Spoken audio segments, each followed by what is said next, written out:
get started. So thank you all for coming. So this is our contractor presentation on the curb appeal program. We will have the same presentation in Spanish after this meeting, and then 2 homeowner presentations after that, in case you're wondering about the order or the schedule for tonight.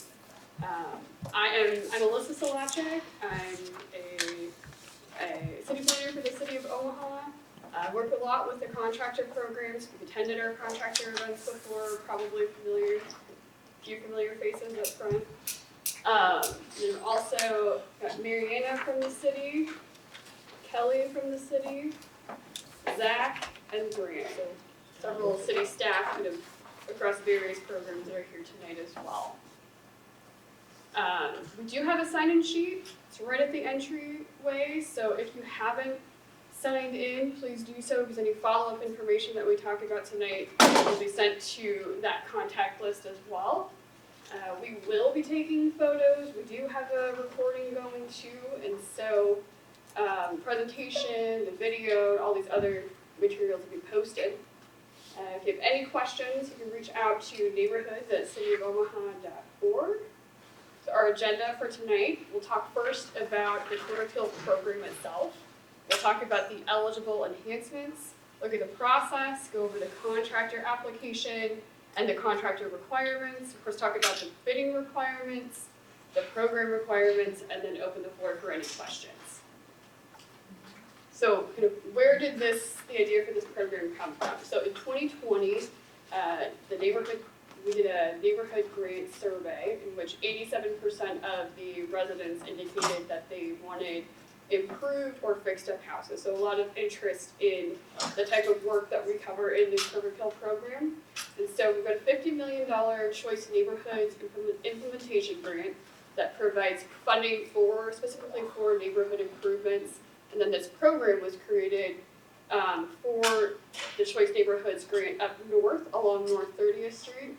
And now it's been kind of replicated and updated to fit the South C&I area as well. So it's kind of another take on an already existing program. The eligible enhancements include exterior painting, tree planting, porch repair, replacement or addition, and then fence removal and repair. And so if a homeowner is receiving one of those enhancements, then they might also be eligible for the enhancements on the second list. So tree trimming and removal, porch and or walkway lighting, sidewalk or walkway concrete repair and replacement, and then retaining wall repair, but if parallel to a public sidewalk.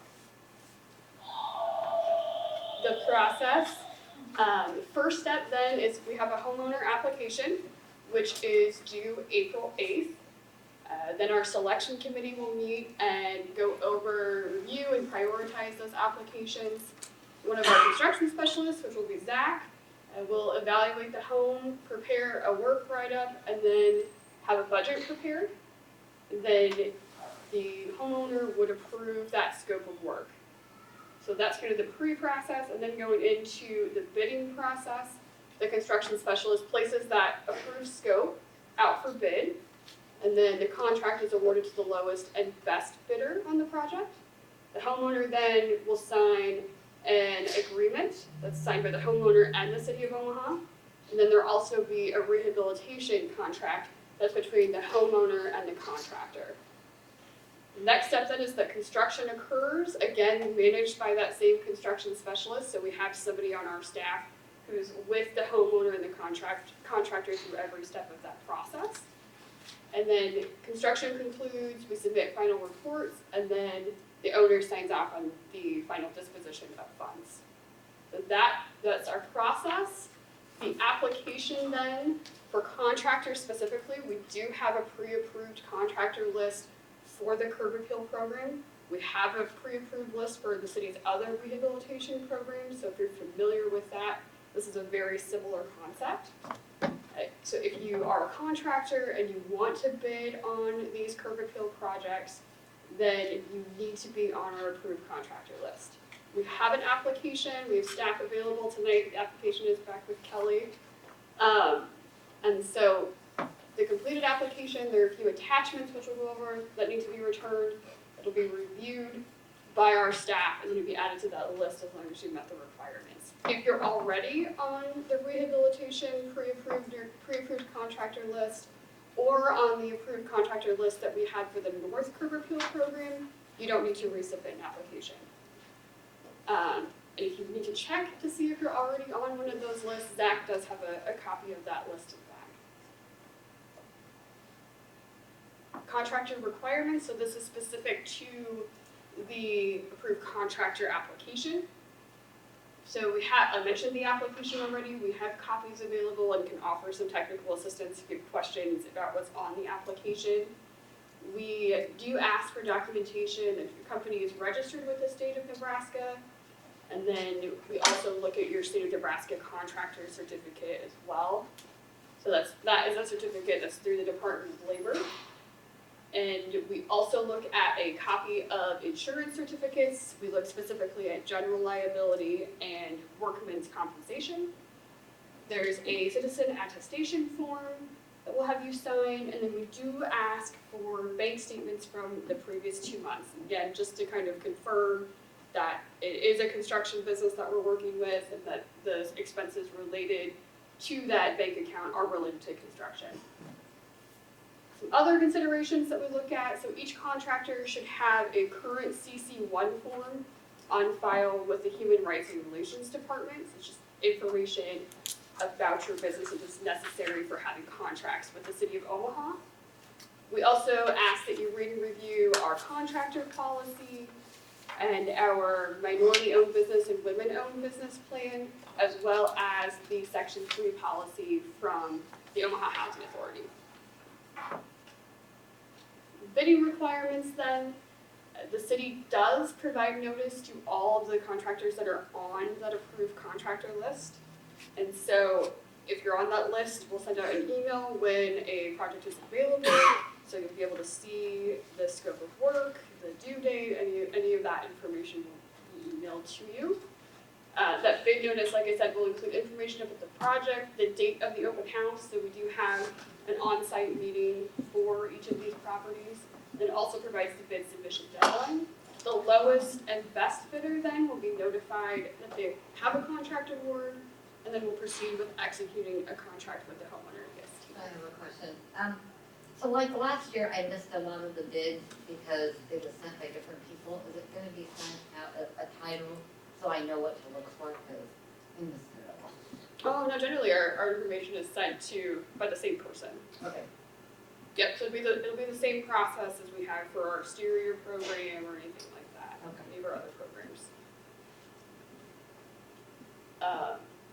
Do you have any other questions about that? Oh, wait, one more. So this doesn't go through the Iron Wave. This is No. This is, I should mention that too, if you're familiar with Iron Wave, that's done through Douglas County Purchasing. We bid separately of what Douglas County Purchasing does. So it's just kind of our in-house process here. And so you'll receive an email from planning department staff announcing that the bid is available. And then you submit that hard copy bid to the planning department as well. So it really just kind of goes through our staff. And then kind of after that bidding process and after the agreements, the construction specialist provides project oversight throughout the project, which includes assisting with any project reporting. So if you have questions about some of the program requirements, we're available to help answer those questions too. Speaking of the program requirements, this project is not a Davis-Bacon project, so you do not have weekly certified payroll reports, but you do have a Section 3 requirement. And so what we ask for is just a final labor hour report at the end of your project. And so with that report, we'll look to see if any Section 3 businesses or Section 3 workers were involved. We'll also provide certification forms if you're not on our Section 3 business list. So a Section 3 business is if 51% or more of the ownership of the business come from low-income individuals. And so for our purposes, low income in this area is considered an individual income, so not your household income, but your personal income at or below $61,350. So That's based on, the first criteria is based on low income ownership. There are two other ways that a business or a contractor might qualify. The second is if the majority of your labor hours are coming from, again, low income workers at or below that $61,000 number that I just mentioned. So third way is if 51% or more of the ownership comes from public housing. So kind of in a nutshell, there's three ways that you might qualify only to meet one of those criteria.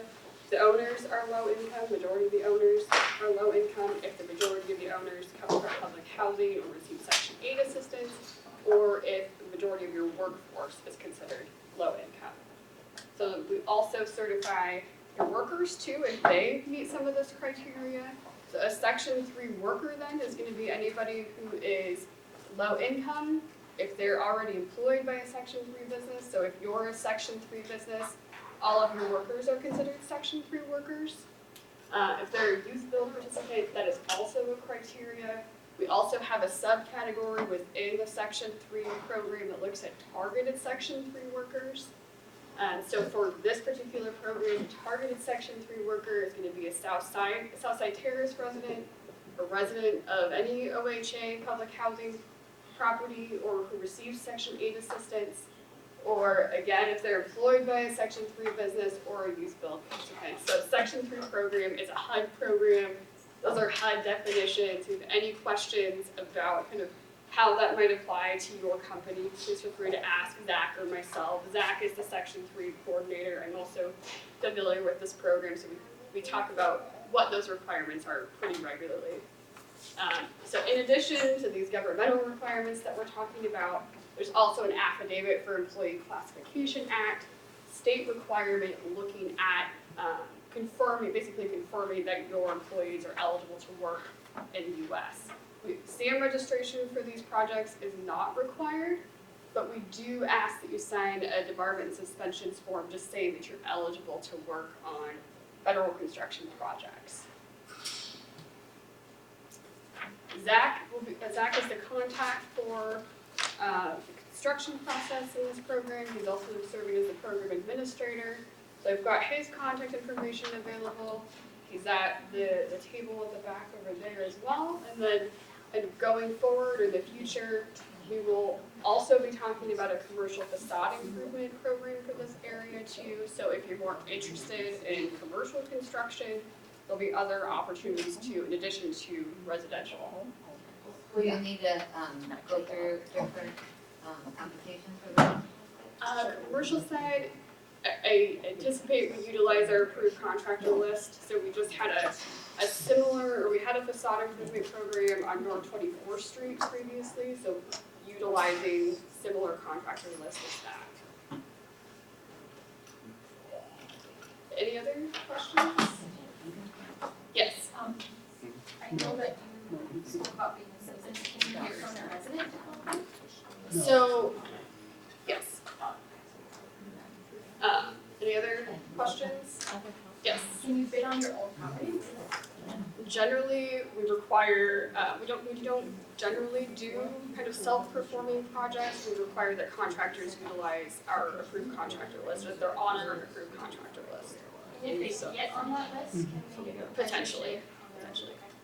And when you say that the owner has to be, or the business owner has to be low income, let's say that we are a tax return together, is it his portion? So it depends on the ownership of the company. Okay. So if you're both equal partners or equal owners of that company, and only one of you qualifies, then you wouldn't meet that 51% threshold. Okay, great questions. Any other questions?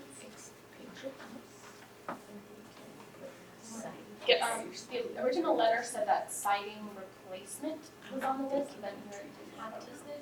Is it taken off? It's just, painting now? I believe it's still an eligible improvement. Yeah, so painting or siding. When do you think you're gonna start sending,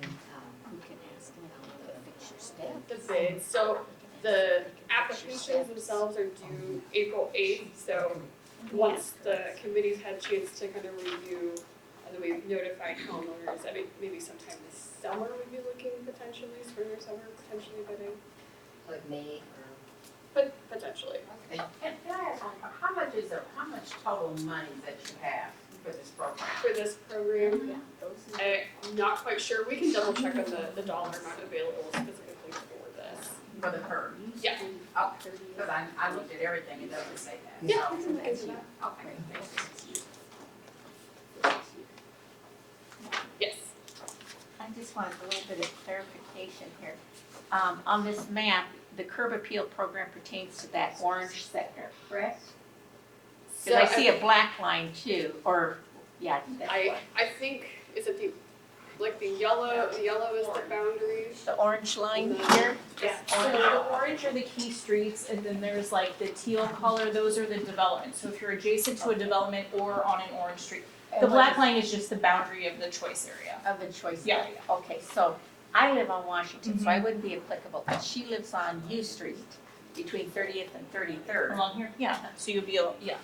But what, the listing here that you have Mhm. on primary enhancements, one of her concerns is those steps that go up to her house. Okay. Would that be something that she can ask about, or no? I'd say when you put down an application, put everything in there that you'd be interested in, and then Zach would work through that with you to make sure, to see what all is eligible from that. So Oh. anything you're interested in, put on the application, Okay, and then we'll work it out. okay. Oh, okay, Yeah. because, what's her name? What's her name, Crystal? She, From, Uh-huh. She's Canby. been to my house and Mhm. she's been over things. So- She's been very, very nice. Good. helpful. Yeah. So we'll put it on here too. Yeah, so just list everything there that you're interested, list anything you're interested on there, and we'll go through. Yeah. Okay, Yeah. so what kind Property. Which really requires it to happen at the time. Yeah, It's pretty similar to work on another. They supposed to, she said they're gonna fix my, steps. So she said. Are you guys gonna send another mail out to people that are eligible, because for some reason I got one, Yeah. and then my neighbor didn't get it. interested in having So I'm just curious to know, if is this no more mail out out? Paint I your window frames? Don't believe that we're Yeah. planning to do another mailer. Okay, just But curious. If that Outside person has window frames or questions, they can. inside window frames? No, I gave them all the information, but I was just wondering, you know what I'm saying? Yeah. If something, Yeah, no, So that no was- mail, so no more, it's just gonna be word of mouth. And they got on that porch repair. Right here, Yeah. they have porch repair, replacement, or addition. Oh. So do you want them to fix your porch? Yeah. What's wrong with your porch?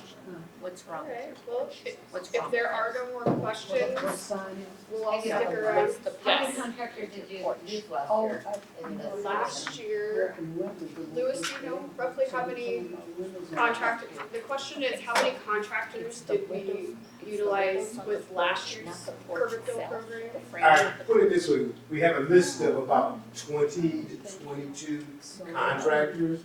We basically had about 7 or 8 contractors that were constantly bidding on the curb But we appeal can put it down, project. we can put Yeah. it down. Broken I should down. mention, Louis Wright is basically the keeper of our approved contractor list, or the person that would be reviewing the applications and kind of oversees that list as well. So if you have questions about what the application looks like, or kind of what we review, he'd be a good person to ask as well.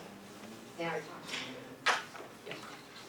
Okay, now, how about, Well, if you have more questions, we'll stick around. I know we've got a table set up for some of our construction programs too, so if you're interested in any other program, we have that information. She said. Thank you. Thank you. Thank you.